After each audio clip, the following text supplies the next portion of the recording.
नमस्कार दोस्तों, मैं सुरेश चौधरी आपका हमारे YouTube चैनल पे स्वागत करता हूँ। आज मैं फिर एक नई कहानी के साथ आया हूँ जिसका नाम है मूर्ख कौन। किसी गांव में एक सेठ रहता था। उसका एक ही बेटा था जो व्यापार के काम से परदेश गया हुआ था। सेठ की बहू एक दिन कुएं पर पानी भरने गई। घड़ा जब भर गया तो उसे उठाकर कुएं के मुंडेर पर रख दिया और अपना हाथ मुंह धोने लगी। तभी कहीं से 4 राहगीर वहां आ पहुंचे। एक राहगीर बोला, बहन मैं बहुत प्यासा हूं, क्या मुझे पानी पिला दोगी? सेठ की बहू को पानी पिलाने में थोड़ी झिझक हुई क्योंकि वह उस समय कम कपड़े पहने हुई थी। उसके पास लोटा या गिलास भी नहीं था जिससे वह पानी पिला देती। इसी कारण वहां उन राहगीरों को पानी पिलाना उसने ठीक नहीं लगा। बहू ने उनसे पूछा, आप कौन हैं? राहगीर ने कहा, मैं एक यात्री हूं। बहू बोली, यात्री तो संसार में केवल 2 ही होते हैं। आप उन दोनों में से कौन हैं? अगर आपने मेरे इस सवाल का सही जवाब दे दिया तो मैं आपको पानी पिला दूंगी, नहीं तो मैं पानी नहीं पिलाऊंगी। बेचारा राहगीर उसकी बात का कोई जवाब नहीं दे पाया। तभी दूसरे राहगीर ने पानी पिलाने की विनती की। बहू ने दूसरे राहगीर से पूछा, अच्छा तो आप बताइए कि आप कौन हैं? दूसरा राहगीर तुरंत बोल उठा, मैं तो एक गरीब आदमी हूं। सेठ की बहू बोली, भैया गरीब तो केवल 2 ही होते हैं, आप उनमें से कौन हैं? प्रश्न सुनकर दूसरा राहगीर चकरा गया। उसको कोई जवाब नहीं सूझा तो वह चुपचाप हट गया। तीसरा राहगीर बोला, बहन मुझे बहुत प्यास लगी है, ईश्वर के लिए तुम मुझे पानी पिला दो। बहू ने पूछा, अब आप कौन हैं? तीसरा राहगीर बोला, बहन मैं तो एक अनपढ़ गंवार हूं। यह सुनकर बहू बोली, अरे भाई अनपढ़ गंवार तो इस संसार में बस 2 ही होते हैं, आप उनमें से कौन है? बेचारा तीसरा राहगीर भी कुछ बोल नहीं पाया। अंत में चौथा राहगीर आगे आया और बोला, बहन मेहरबानी करके मुझे पानी पिला दें, प्यासे को पानी पिलाना तो बड़े पुण्य का काम होता है। सेठ की बहू बड़ी चतुर थी और होशियार भी। उसने चौथे राहगीर से पूछा, आप कौन है? वह राहगीर अपनी खींच छिपाते हुए बोला, मैं तो बहन बड़ा ही मूर्ख हूं। बहू ने कहा, मूर्ख तो संसार में केवल 2 ही होते हैं, आप उनमें से कौन है? वह बेचारा भी उसके प्रश्न का उत्तर नहीं दे सका। चारों पानी पिए बगैर वहां से जाने लगे तो बहू बोली, यहाँ से थोड़ी दूर पर मेरा घर है, आप लोग कृपया वहीं चलिए, मैं आप लोगों को पानी पिला दूंगी। चारों राहगीर उसके घर की तरफ चल पड़े। बहू ने इसी बीच पानी का घड़ा उठाया और छोटे रास्ते से अपने घर पहुंच गई। उसने घड़ा रख दिया और अपने कपड़े ठीक तरह से पहन लिए। इतने में वे चारों राहगीर उसके घर पहुंच गए। बहू ने उन सभी को गुड़ दिया और पानी पिलाया। पानी पीने के बाद वे राहगीर अपनी राह पर चल पड़े। सेठ उस समय घर में एक तरफ बैठा ये सब देख रहा था। उसे बड़ा दुख हुआ। वह सोचने लगा, इसका पति तो व्यापार करने के लिए परदेश गया है और यह उसकी गैर हाजिरी में प्राय मर्दों को घर बुलाती है, उनके साथ हंसती बोलती है। इसे तो मेरा ही लिहाज नहीं है। यह सब देखकर मैं चुप रह गया तो आगे से उसकी हिम्मत और बढ़ जाएगी। मेरे सामने इसे किसी से बोलते बतियाते शर्म नहीं आती तो मेरे पीछे न जाने क्या क्या करती होगी। फिर एक बात यह भी है कि बीमारी कोई अपने आप ठीक नहीं होती, इसके लिए वैद्य के पास जाना पड़ता है। क्यों न इसका फैसला राजा पर ही छोड़ दूं। यही सोचता वह सीधा राजा के पास जा पहुंचा और अपनी सारी परेशानी बताई। सेठ की सारी बातें सुनकर राजा ने उसी वक्त बहू को बुलाने के लिए सिपाही बुलवा भेजे और उससे कहा, तुरंत सेठ की बहू को राजसभा में उपस्थित किया जाए। राजा के सिपाहियों को अपने घर पर आया देख उस सेठ की पत्नी ने अपनी बहू से पूछा, क्या बात है बहू रानी, क्या तुम्हारी किसी से कहा सुनी हो गई थी जो उसकी शिकायत पर राजा ने तुम्हें बुलाने के लिए सिपाही भेज दिए?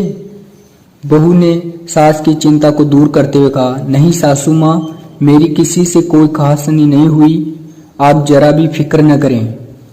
सास को आश्वासन कर वह सिपाहियों से बोली, तुम पहले अपने राजा से यह पूछकर आओ कि उन्होंने मुझे किस रूप में बुलाया है, बहन, बेटी या फिर बहू के रूप में। किस रूप में उनकी राजसभा में आऊं। बहू की बात सुनकर सिपाही वापस चले गए। उन्होंने राजा को सारी बातें बताई। राजा ने तुरंत आदेश दिया कि पालकी लेकर जाओ और कहना कि उसे बहू के रूप में बुलाया गया है। सिपाहियों ने राजा की आज्ञा के अनुसार जाकर सेठ की बहू से कहा कि राजा ने आपको बहू के रूप में आने के लिए पालकी भेजी है। बहू उसी समय पालकी में बैठकर राजसभा में जा पहुंची। राजा ने बहू से पूछा, तुम दूसरे पुरुषों को घर में क्यों बुला लाई जबकि तुम्हारा पति घर पर नहीं है। बहू बोली, महाराज मैंने तो केवल कर्तव्य का पालन किया। प्यासे पथिकों को पानी पिलाना कोई अपराध नहीं है, यह हर गृहिणी का कर्तव्य है। जब मैं कुएं पर पानी भरने गई थी तब तन पर मेरे कपड़े अजनबियों के सम्मुख उपस्थित होने के अनुरूप नहीं थे। इसी कारण उन राहगीरों को कुएं पर पानी नहीं पिलाया।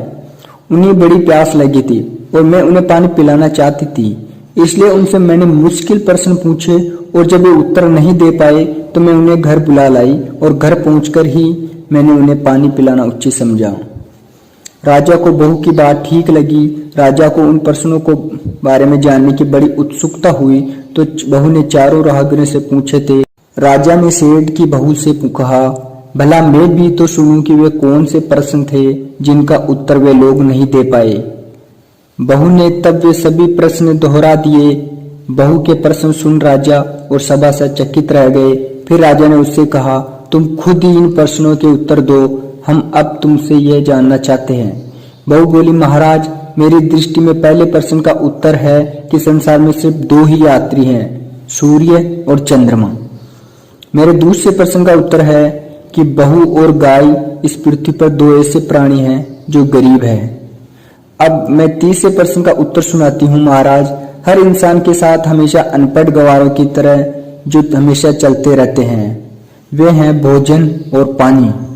चौथे आदमी ने कहा था कि वह मूर्ख है, तो जब मैंने उनसे पूछा कि वह मूर्ख तो दो ही होते हैं, तब उनमें से मूर्ख कौन से मूर्ख होते हैं वह उत्तर नहीं दे पाया।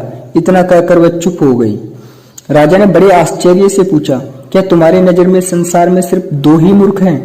हाँ महाराज, इस समय मेरी नजर में सिर्फ दो ही मूर्ख हैं। राजा ने कहा, तुरंत बतलाओ कि वो दो मूर्ख कौन हैं।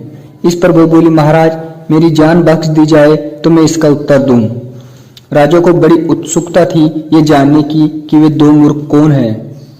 सो उसने तुरंत बहू से कहा कि तुम निसंकोच होकर कहो, हम वचन देते हैं तुम्हें कोई सजा नहीं दी जाएगी। बहू बोली, महाराज मेरे सामने इस वक्त सिर्फ दो ही मूर्ख हैं।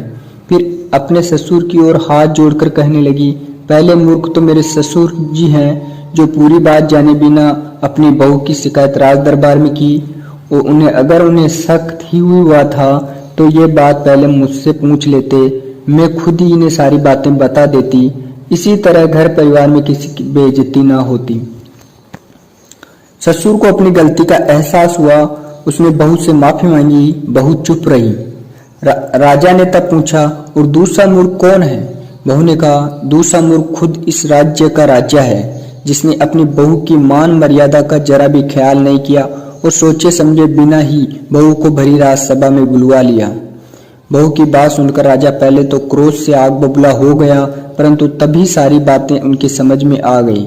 समझ में आने पर राजा ने बहू को उसकी समझदारी और चतुराई की सराहना करते हुए उसे ढेर सारे पुरस्कार देकर सम्मान सहित विदा किया। तो धन्यवाद दोस्तों, हमारी कहानी आपको कैसे लगी? कुछ सोचे बिना, कुछ समझे बिना हमें किसी का आकलन नहीं करना चाहिए। सारी बातें सोच समझकर हमें ये फैसला लेना चाहिए कि कौन सही है और कौन गलत है। ये ऐसे ही नई कहानी के साथ मैं जरूर लौटूंगा। तब तक के लिए धन्यवाद।